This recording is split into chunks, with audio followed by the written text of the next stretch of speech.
Չնայած իշխանության հակափաստարկներին ընդդիմությունը պնդում է Հայաստանում մի քանի տասնյակ քաղբանտարկյալ կա։ Ակնհայտ է, որ իշխանությունը գնում է տոտալիտար կառավարում հաստատելու ճանապարհով, ըստ Սուրեն Սուրենյանցի, համակարգի ստեղծումը լուծում է իշխանության վերարտադրության խնդիրը։ Համապետական ընտրություններին ընդառաջ ահագնացող ռեպրեսիաները, ձերբակալությունները, հետապնդումները դրա վկայությունն են։ Ըստ իս քաղբանտարկյալների խնդիրը երկու ասպեկտ ունի։ Մեկը հումանիտար ասպեկտն է, ուղղակի որպես քաղաքացի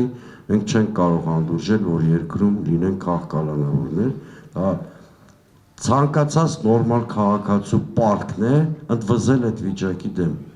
Եվ երկրորդը խիստ քաղաքական բաղադրիչ ունի, հատկապես եթե մենք խնդրին նայում ենք նախընտրական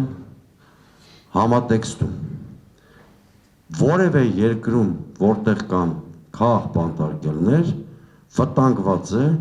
ընտրությունների առնվազն մրցակցային բաղադրիչը։ Հիմա Հայաստանում մարդ կա, ով 15 օր հացադուլ է անում անարդարության պատճառով։ Վազգենը եւ Նարեկը,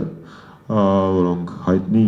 հասարակական գործիչներ են, իրենց խոսքի համար անազատության մեջ են։ Առաքելական Սուրբ եկեղեցու սրբազան հայրերը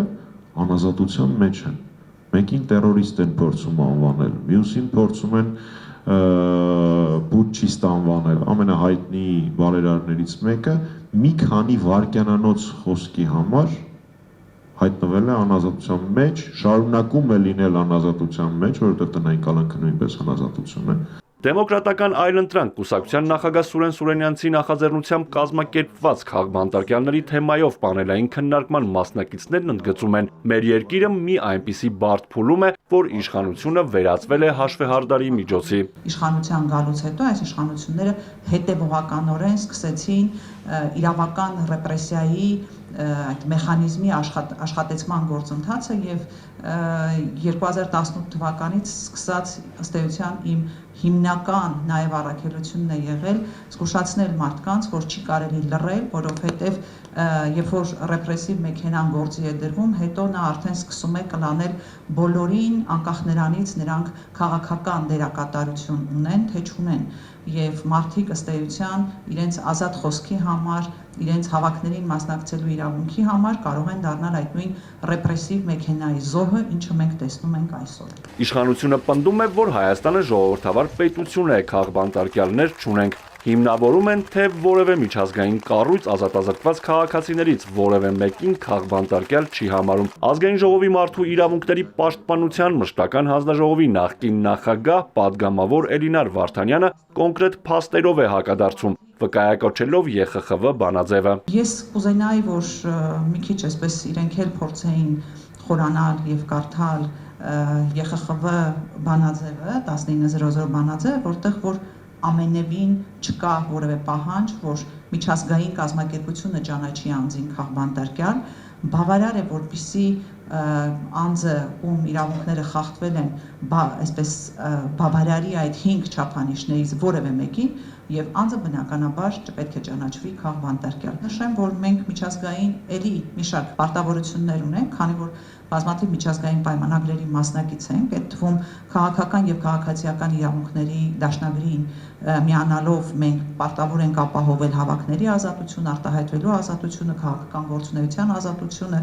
ԵԱՀԿ եզրափակիչ փաստաթղթով էլ պետք է երաշխավորենք հավաքների ազատ իրականացումը, քրեական հետապնդում չիրականացնենք ընդդիմադիր գործունեության համար։ Ռեպրեսիաները չեն խնայում նաև հոգևորականներին։ Հայաստանի պատմության մեջ առաջին դեպքն է, երբ քաղբանտարկյալի կարգավիճակում են 3 արքեպիսկոպոս ու 1 եպիսկոպոս։ Սա աննախադեպ իրավիճակ է, ընդ որում այնքան փնթի կարված գործերով փաստաբանները հիմա շատ հաճախ փաստում են, որ այնքան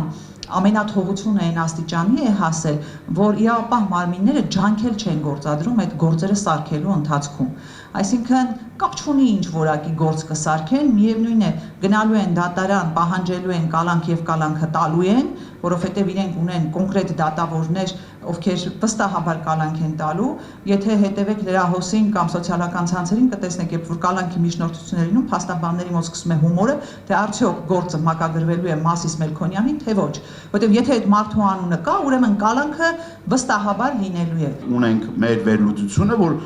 ամբողջությամբ մոնտաժված եւ կեղծված ձայնագրություններ։ Եվ դրա հիման վրա 7 ամիս շարունակ հայ առաքելական Սուրբ եկեղեցու սրբազան հայրը գտնվում է անազատության մեջ։ Ածը մեկուսարանում։ Մարդիկ լուրջ առողջական նաեւ խնդիրներ եւ խնդիրներ են ձեռք բերում։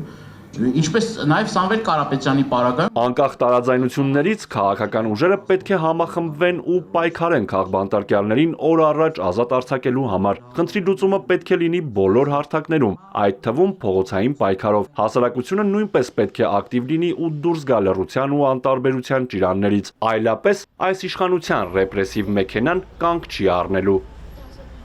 Արթուր Հակոբյան, Ալեքսանդր Կիրոյան, Էպիկենտրոն։